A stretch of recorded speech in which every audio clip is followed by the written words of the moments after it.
नमस्कार मित्रों, मैं लक्ष्मण प्रसाद फेसीडर मथुरागढ़ से। इस वीडियो में मैं आपको बताऊंगा हमारे देश के लिए सही जनसंख्या नीति क्या होनी चाहिए।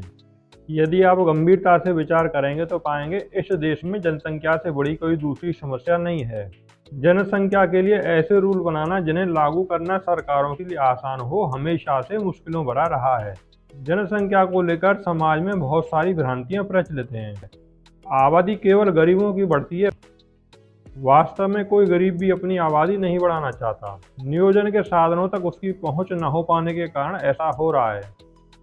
सही जनसंख्या नीति के लिए हमारा आधारभूत सिद्धांत क्या होना चाहिए? एक गरीब यदि 5 बच्चे पैदा करता है तो वह 5 नए गरीब होते हैं। दूसरी ओर यदि एक अमीर 5 बच्चे पैदा करता है तो वह 5 नए अमीर होते हैं।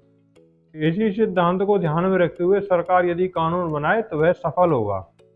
जनसंख्या को लेकर सबसे अधिक प्रयास सन 1975 में श्री संजय गांधी द्वारा किया गया था।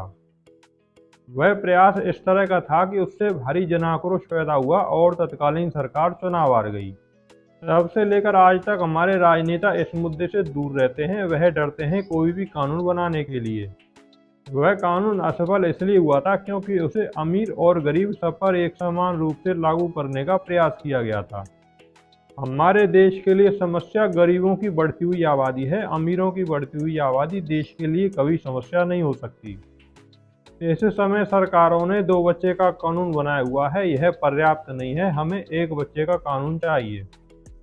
सही जनसंख्या नीति के लिए दूसरा आधारभूत सिद्धांत जो होना चाहिए वो यह है, कन्या संतति को बढ़ी हुई आबादी में नहीं गिना जाए। यदि चाहें तो 2 कन्या संतति को एक नर शिशु के बराबर मानना चाहिए। अमीरों के लिए यह सुविधा हो कि उन्हें प्रति 3 करोड़ की संपत्ति के बाद अगला बच्चा पैदा करने की अनुमति हो, अधिकतम 10 बच्चे। सरकारी कर्मचारियों पर 2 बच्चे का कानून लागू किया गया है। चतुर्थ श्रेणी कर्मचारी के लिए 2 बच्चे, तृतीय श्रेणी कर्मचारी के लिए 3 बच्चे, द्वितीय श्रेणी कर्मचारी के लिए 4 बच्चे और प्रथम श्रेणी कर्मचारी के लिए 5 बच्चे पैदा करने की अनुमति होनी चाहिए, क्योंकि वह उन्हें आसानी से पाल सकते हैं और अच्छी परवरिश दे सकते हैं। जिन दंपतियों के इकलौती संतान होती है, सबसे बड़ी आशंका उन्हें उसकी दुर्घटना को लेकर होती है। ऐसी अवस्था में सरकारों को उन्हें निश्चिंता देनी चाहिए। अनहोनी की स्थिति में मुआवजा राशि और अतिरिक्त पेंशन सरकार उन्हें दे। गरीबों की आबादी इसलिए बढ़ रही है। अब से करीब 30 साल पहले जगह जगह कंडोम मशीनें लगाने की मांग उठी थी, जो कि आज तक नहीं लग पाई हैं।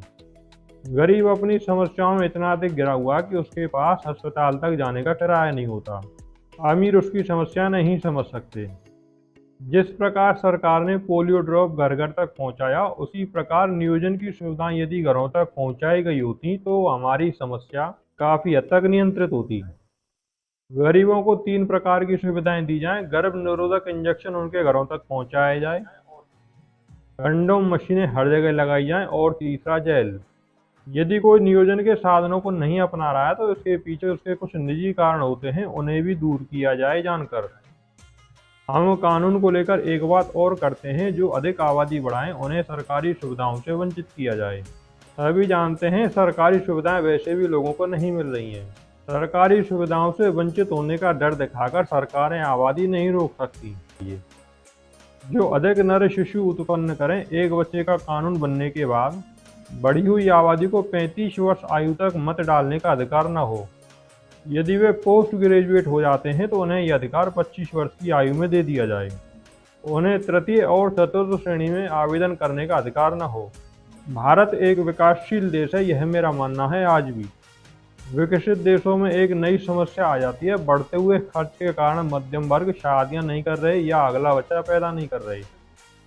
यदि लोगों को मजबूर बनाकर देश की आबादी रुकती है तो यह विकास के लिहाज से अच्छी स्थिति नहीं होगी।